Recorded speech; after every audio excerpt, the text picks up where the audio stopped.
So great. I want to go ahead and quickly go through introductions. Cami, do you want to introduce yourself?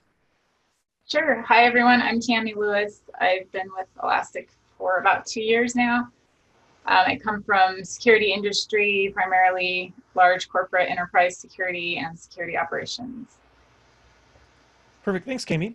And unfortunately, Rob was unable to join us for this particular meetup, but I thought it was very important to still introduce him. Rob's been as a part of a lot of different security, both the private and public sector. And I think one thing that what kind of motivated us to do this virtual meetup series is the blogs that he wrote, which we'll be referencing throughout this presentation. So Rob, sorry you weren't able to meet up with us, but don't worry, we'll hopefully have you for part 4. And again, my name's George Kobar. I'm a community advocate for the Elastic community team, and I've been with Elastic for probably just shy of 3.5 years.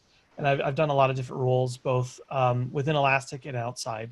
But I'm very happy to speak with everyone here on the meetup and also the re-recording of this. So in today's virtual meetup and the previous meetups that we've done, we've really talked about the Elastic security, really specifically the security use case for Elastic, or the Elastic SIEM.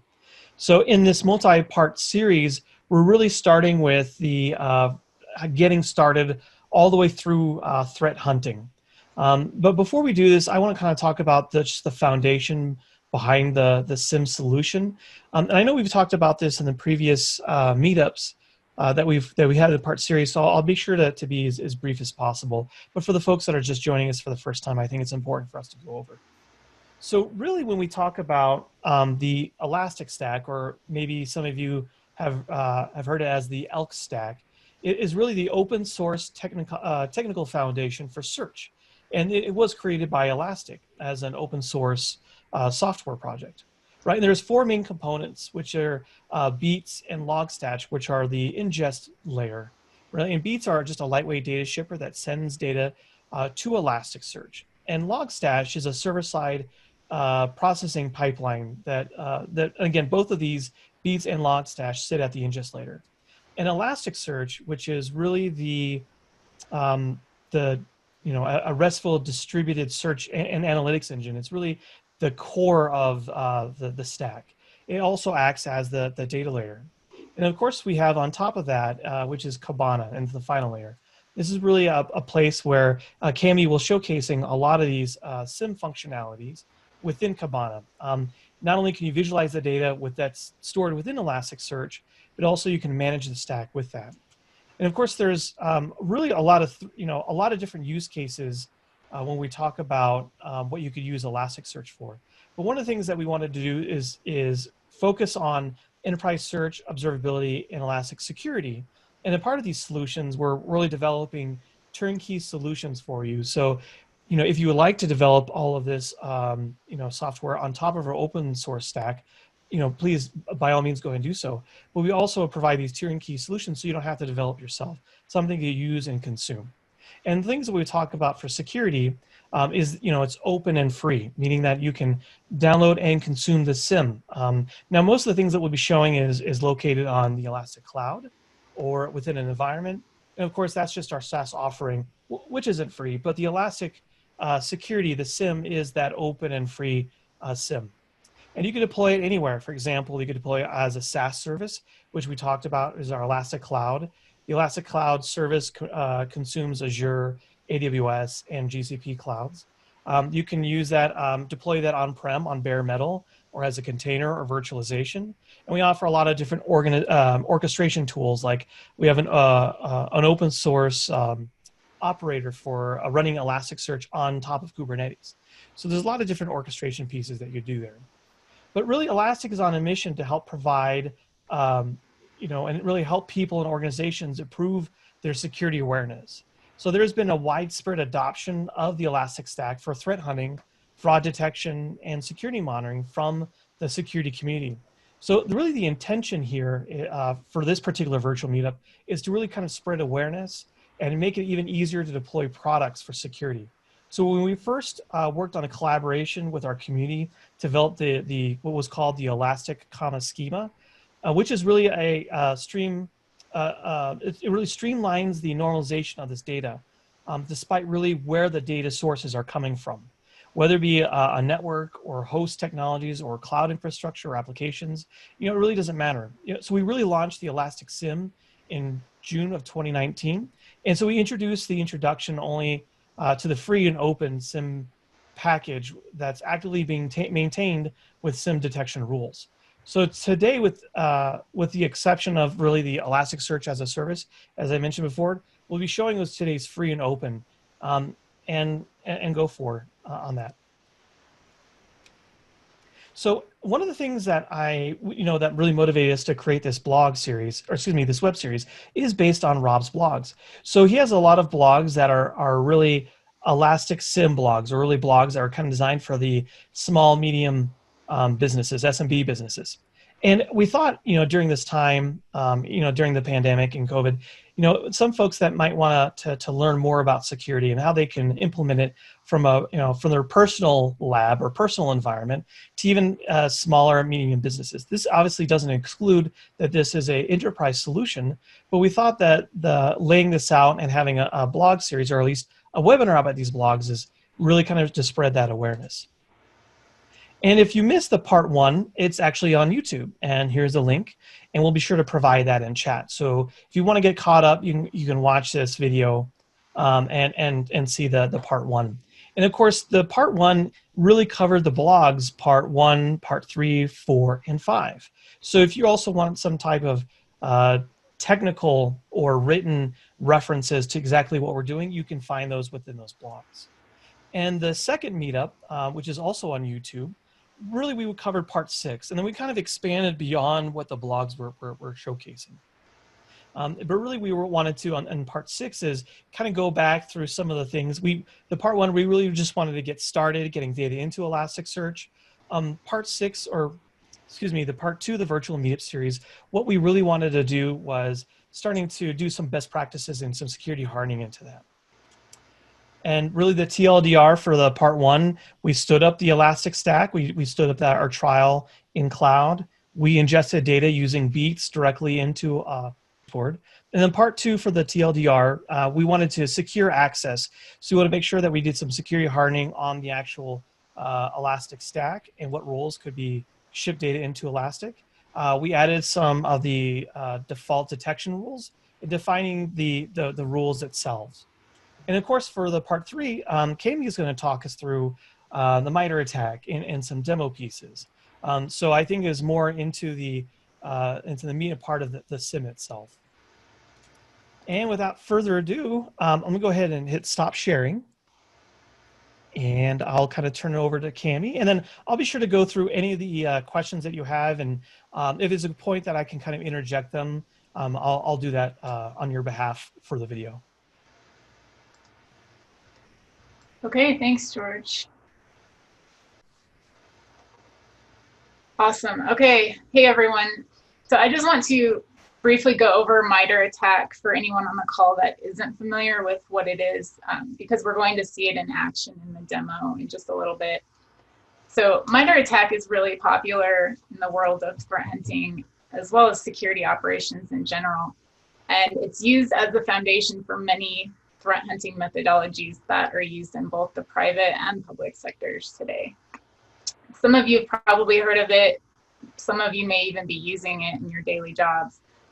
Attack is basically a knowledge base, and to put it in layman's terms, it basically organizes bad guy behavior in a way that teams as well as incident responders can understand. This is an example of the Windows attack matrix. If you've ever heard the term cyber kill chain, that's basically what this is doing. It's categorizing from the beginning initial access all the way through command and control, and which would likely eventually lead to data exfiltration. The cyber kill chain is basically just a series of steps that traces the stages of a cyber attack from early reconnaissance to, like I mentioned, exfiltration stage. Lockheed Martin derived the kill chain framework from a military model, actually, originally establishing it to identify, prepare to attack, engage, and destroy the target. As an example, you may be familiar with the term brute force, which is a type of attack for credential access where the attacker systematically checks all passwords and passphrases possible until the correct one is found. And if you look right in the middle of this attack matrix under credential access on the second row, you'll see brute force listed there.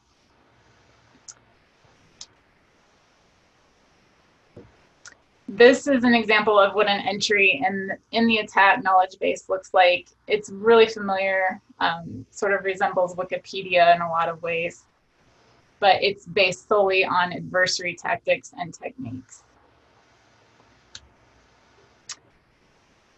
Okay, and I just want to spend a few minutes talking about what you're going to be seeing in the demo today, just to give you a little bit more context and background information. So in the real attack campaign by an Iranian attacker group known as Helix, the APT-34 payload was delivered to victims via a phishing campaign or a phishing email. There was a Word document attached in the email. The document contained several macros, and those macros performed a variety of adversarial behaviors. These are just two screenshots of the payload, the actual email itself, as well as the macro once you open up the document. So Helix has reportedly targeted organizations in financial, energy, telecommunications, and chemical industries, and also critical infrastructure systems. So in our environment, we have macro activity with PowerShell, and it replicates the APT-34 initial infection steps. So that's what you're going to be seeing briefly in the demo here in just a little bit. Also worth mentioning, in security operations, we pay particular attention to APT or Advanced Persistent Threat groups because they receive support from established nation states typically. And like other attackers, APT groups try to steal data. They try to disrupt operations and destroy infrastructure. But unlike other cyber criminals, their objectives typically take course over months and years. They adapt to cyber defenses, and they frequently retarget the same victim over and over again. So just because you have APT-linked malware in your environment doesn't mean that you're an APT target. But it's worth mentioning that if you're a security analyst or if you work with a security team, that you should be aware of the most active APT groups, and you should take extra precautions when you detect malware that's coming from an APT attack. This is just a code sample from the actual code found in the Word macro. And as I mentioned before, in our environment, we have simulated the macro activity with PowerShell, and it replicates the APT-34 infection. In other words, we've simulated the detonation of the APT-34 malware. So we can now hunt for the resulting events in the SIEM app in Kibana. And just a little background on the data ingest part of this. We're streaming Windows security events as well as Sysmon events using WinLogBeat. And we are ingesting all the network events with PacketBeat. And Cami, that was just to clarify too, during part one, that was one of the agents that we happened to install to ingest later into Elasticsearch. And what we're doing is we're just showing another, was it another environment that we're kind of detonating this into, correct? Yep, so the thing with security is, if any of you did stand up your SIEM in your home environment based on part one and part two, you may or may not have anything malicious to look at. It's hard to show a security demo and really showcase the capabilities of the SIEM without having an actual attack to look at. So that's sort of the purpose of this demo, and we're going to be using an Elastic internal environment that detonated a simulated attack so that you can see what that would look like. Okay, so now I'm going to show you briefly the Elastic SIEM. Okay, you should be seeing the SIEM. So once you stand up your environment within Kibana, you click on your SIEM app link here. This is the first page that you'll see. This is the overview page. So before I get to the APT34 attack demo, I just want to explain this overview page briefly because there's a lot of valuable information here that's often overlooked. So within one view, you can pretty much get a handle on what's going on in your environment if you're an analyst. So the signal count here, these are events within Elastic SIEM that they've been detected as being potentially malicious. So they're based on a built-in set of detection rules that are already out of the box once you install, or custom rules that you may have created yourself. The histogram here allows you to change the stacking based on your preference.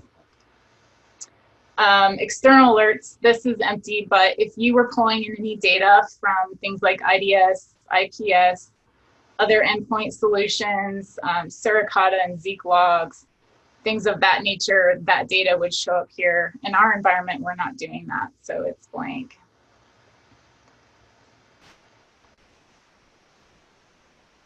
Events, events is just a breakdown of the events being sent to our stack.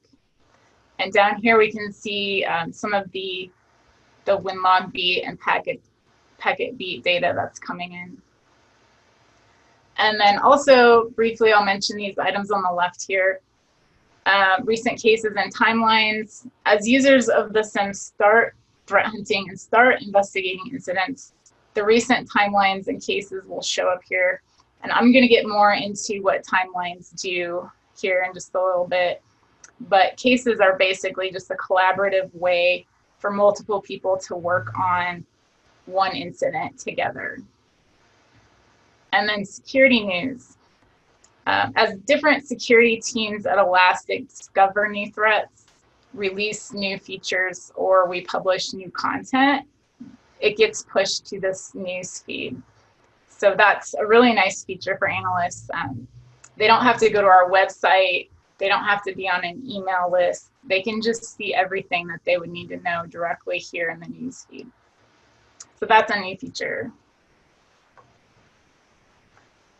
And just real quick, I'll show you some of these other tabs here in the SIEM. The host view, we gather as much metadata from the host as possible, and that's really the job of the beats. You're going to see this host view in action in the demo. And the network view. This takes just a second to load because there's a PP map. This is a map that came in 7.4 with point-to-point connections, and we added these icons in 7.5. You can filter on these icons. You can drag them directly into the timeline. There's really a lot of functionality available in this map that usually security maps don't have. So it's a pretty cool feature. And then source and destination, source countries, destination countries. It's pretty obvious why you might care about this information, but it's nice just to have it in a table format. And then I'll briefly look at detections tab here. Again, as I mentioned, the signals are events which the SIEM has detected as being potentially malicious. This is just the breakdown of all of your signals, again with the histogram, but also the raw event data down here at the bottom. And then timelines. We only have one timeline saved right now, which we'll show you in the demo. But normally in a security operations center, or even for just a small business, you might have, you know, anywhere from 2 to a dozen timelines listed here that you're working on for any given investigation.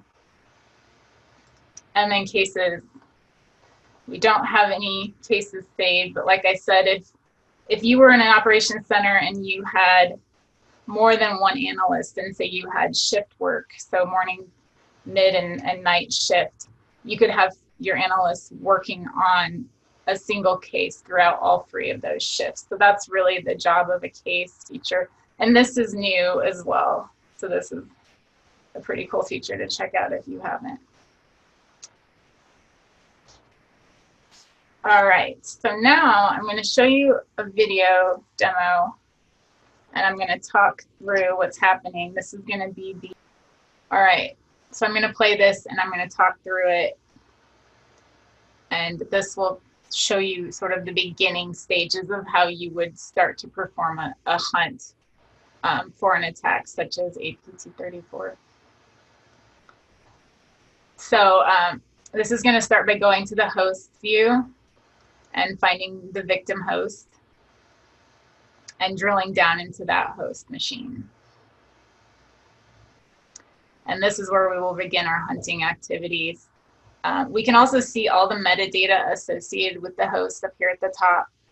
This is automatically populated by the beats. And in our case, since our lab is hosted in Amazon Web Services, we can also see the metadata of our cloud platform. We are also able to quickly navigate to some populated views that an analyst can use, as well as a starting point for a hunt. The user authentications, the 7 failed might be a good place to start, as well as unique IPs. But we are going to start in uncommon processes, which is usually a really good place to start with a hunt. And we're looking for uncommon processes to appear in this list after we've detonated the APT34 malware. So you're seeing several processes here with just one instance. Nothing really looks too suspicious with that, but these in ascending order will grow with number of instances. And now on the last page here, we see WScript and PowerShell, 112 and 114 instances each. So that looks pretty suspicious to me. We're going to go ahead and just look at the PowerShell.exe process since it has the largest number. And one other thing you can check out are the arguments, which if you click on the plus more sign, the bypass argument that it shows here, that's a little suspicious as well. So we're going to take a look at that by just dragging it directly into the timeline. And you can see that we just opened the timeline here on the right side, and we're just dragging it right into the timeline. So this is investigating now all activity related to PowerShell.exe. So the timeline is really an excellent way to start building your story or your investigative hunt. And as we just saw, we can drag elements directly from the SIEM into the timeline. So you'll notice that this resulted in a lot of events. And since the SIEM app is using the Elastic Common Schema, this command is going to search for process.name PowerShell exe across all of our configured data sets. So I think that's really worth mentioning. And then we can narrow this down further if we needed to. So the search has resulted in quite a few hits for PowerShell. And to make our activities easier, we are also enriching the data. You'll notice that MIBR Attack tactics and techniques might relate to this. So to make that easier, I'm going to show you how we would add those into this view. Yeah, so if you click on this columns header, you can modify and add columns or take columns away. And we're going to add the threat technique ID, name, and reference directly into our timeline. And this is where MIBR Attack really shows its value. So we should now see those 3 fields. Since quite a few events got returned for this, we're going to narrow the query down even further. We've already seen some arguments returned for bypass. So we're going to add a KQL filter right up at the top.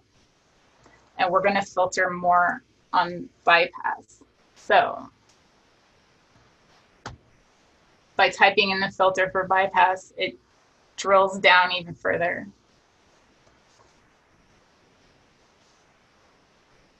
Now, if we expand one of these events, just the first one, and we scroll down,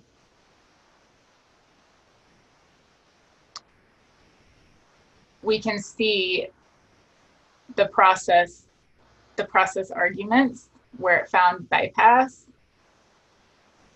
We can also see something suspicious going on here with apppool.ps1 from the program data directory in Windows apppool.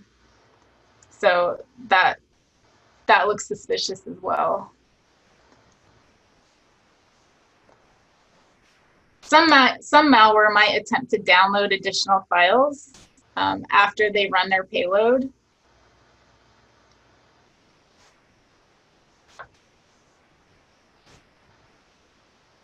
So let's get rid of this bypass argument.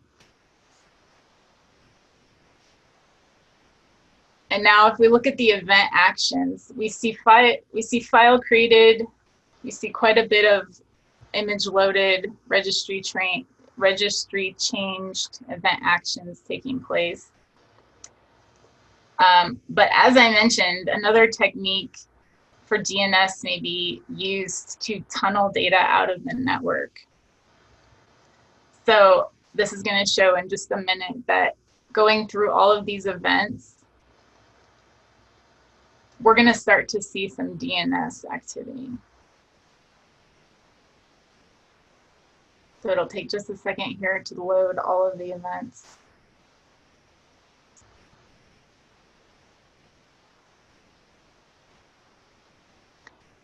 And now we're starting to see some DNS queries. So we're going to filter on DNS and see what we can find. We want to search in conjunction with the process PowerShell exe as well. So we're going to drag it directly into the timeline. You can see highlighted in green, there's an OR statement up there. You can choose to search or and operators. In this case, we want the and operator because we want to search with the PowerShell.exe. So when you're dragging into the timeline, just be cognizant of the or and the and operators. So since we are now looking at DNS events, we're going to add some more fields into this table. So again, we're going to click on the columns header, and we're going to add DNS question.name. And this comes, again, directly from MIBR Attack. And Cami, if I can interject just one quick thing. Yep. And one thing I put in chat here as well, that anything that, when she's looking through columns, these are just fields within the JSON documents and stored in Elasticsearch. So when we're looking at all of these, ingesting data from WinLogBeef or from Sysmon and grabbing all this data into Elasticsearch, we have all these available fields that we're looking through. And these are the values that we're actually getting it from it. So anytime that we're adding a new column, really how that's being translated to is this is just another JSON document stored in Elasticsearch, and this happens to be the field. And of course, we're looking for the values out of those fields. So thanks for that, George. Okay, so since we are now looking at DNS events, we can see that the first query is actually to images.swiftcrypto.com.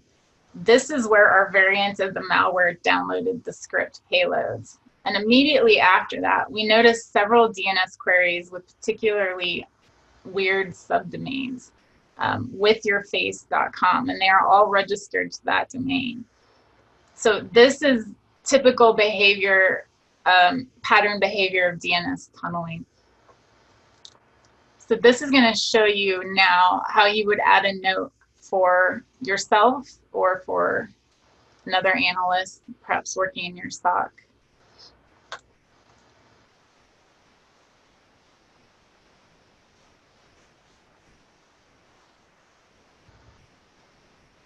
Speed it up. So the notation feature, by clicking just on this little note mark here on the left, this allows you to leave persistent notes that will follow this event throughout the entire SIEM. Again, these will be saved in your timeline. If you were to save a case, they would be saved there as well. And if we expand on one of these events, we notice that the DNS resolved IP is highlighted, which means that we can drill down into it. And so this will take us into the network section of the SIEM app. And depending on the data ingested, this view can show a tremendous amount of information about the IP address.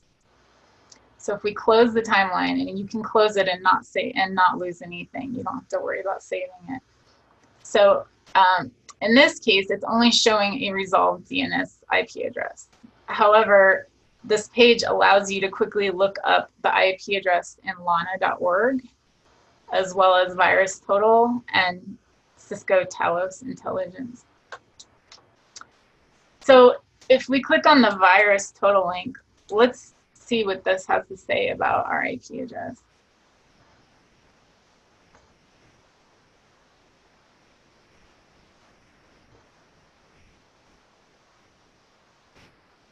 And it looks like it's malware. So that's pretty telling. So to summarize, we now know that the malware downloaded 2 scripts and saved them in a directory called Windows App Pool in the program data directory. The apppool.ps1 script ran as a child process, and the DNS tunneling or exfiltration is occurring as a result of that script. And we determined that by the order of the events in the timeline. The resolved DNS IP address is classified as malware by VirusTotal. So that's just touching the surface of how you would begin to hunt using Elastic SIEM. Again, we can go a lot deeper into this. We can do a lot more investigative activity, and we may do a part 4 where we'll show you some of that. Lastly, this demo just shows you how to save a query, because once you create a timeline, you want to save that query information in case this should happen again. And also, you probably want to name your timeline and give it a description. This allows us to use this in other parts of SIEM and Kibana as well. So previously created timelines can be referenced at any time. They can also be exported and imported.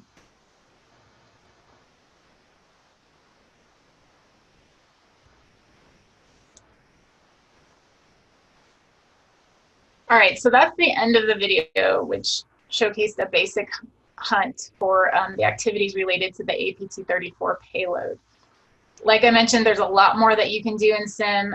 The detection engine, for example, you can do a lot of work there to manage and edit detection rules, to create new rules or custom rules, as well as using cases for collaborative hunting techniques and for incident response. Okay, I'm just going to go back to the slides and show you a few resources. All right, so as we wrap up, I just wanted to mention our Elastic ecosystem. So we work with a lot of vendors and other open projects in the community to bring the use cases of threat hunting and security analytics to life. So just a couple worth mentioning here: the open source project ROC NSM and the HELC both use Elastic to support their SOCs. The Sigma project provides SIEM detection rules that run within the Elastic stack. These are just some resources for you to learn more. These are all available on our website. There's several security webinars out there, the blogs, lots of other security blogs, free training for SIEM. I recommend checking out the SIEM Fundamentals course if you haven't done so and you're just getting started with SIEM. If you're a little bit more advanced, there's more advanced training available for you as well. And we're also releasing free on-demand courses over the next few weeks. There's several already listed on this site, and I think George is going to post this link into the chat. So this is a really great resource as well. And our community Slack, if you're not aware of this, this is a great place to go and get help from Elastic security experts. Within this Slack, if you join the SIEM channel, you can ask Elasticians questions there. There's also an endpoint security channel if you're interested in that solution, as well as EQL. I also wanted to highlight that we've made a public repository available on GitHub for the universal collection of detection rules. So this is a huge step forward in supporting the global community for security and helping the community to solve complex security problems. So this is out on GitHub. That's a screenshot there. If you have any trouble finding it, we can help you. We can help you get there. Also, the Elastic Guide to Threat Hunting. This is a 55-page document written by our own threat hunting experts here at Elastic. So these are great resources if you're wanting to continue on with threat hunting and security investigation, or if you're already doing those types of things in your work today. Okay, and that's all that we have for you.